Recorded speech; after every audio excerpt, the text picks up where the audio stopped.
Mga idol, magandang hapon po sa inyo lahat mga idol. Bali, mag-ano naman tayo ngayon. Ihaw tayo ng tulingan. Tapos, ihawin din natin mga idol yung sili, sibuyas, pati ito yung kamatis. Ang tawag dito mga idol, nilagpang. Sa mga familiar dyan na kung paano magluto ng nilagpang, so talaga sa ibang probinsya ay favorite nila maglagpang ng tulingan. Hindi na ito tinatanggal yung buntot mga idol.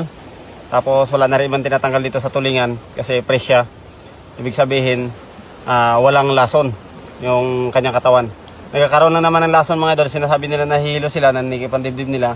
Kasi nga po hindi fresh yung niluto nila. Ayan o. Ito ibig sabihin, bagong huli mga idol, walang problema ito.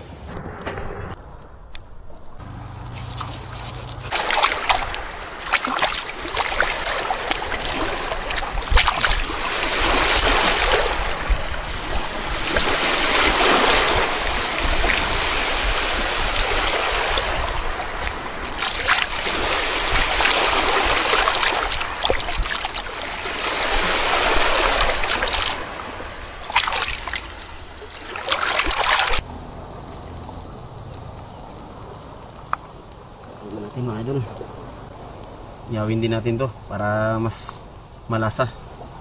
Pati ito yung sibuyas, yawin na natin lahat ng lamas natin mga idol para sama natin sa gayat-gayat mamaya. Ganyan pagluto ng nilagpang.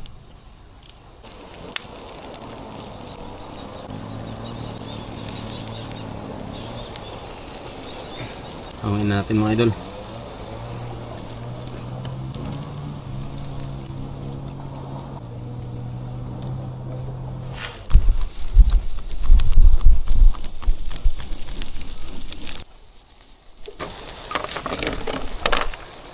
Mga idol, hanguin na natin.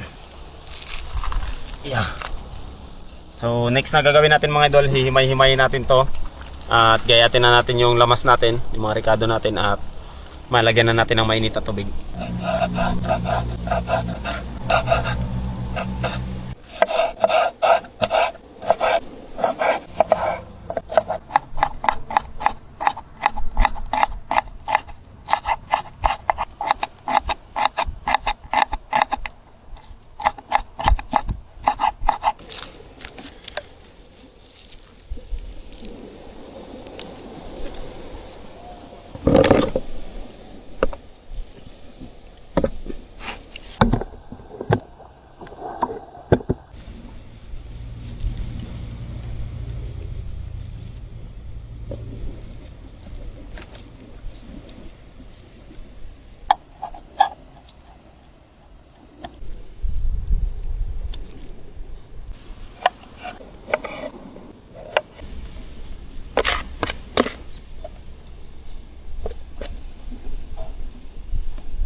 Natin ng mainit tubig mga idol. Ano ko yan?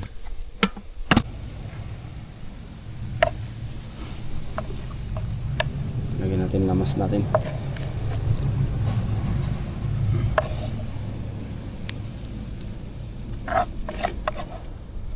Mga idol. Ang bilis ng ulam lang. Pwede na. Tapos paminta.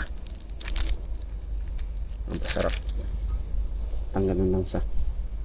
Tapos kalamansi.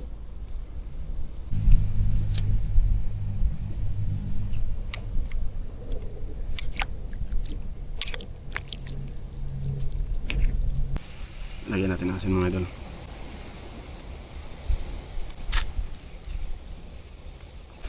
Mga idol, patingin natin kay Uncle mga idol. Kung anong lasa? Harap. Kante. Yeah. Ito hindi maubos. Mga idol, kain tayo. Buti pumunta si Uncle dito, may kasama ko mag mukbang nito dahil hindi na naman ito maubos.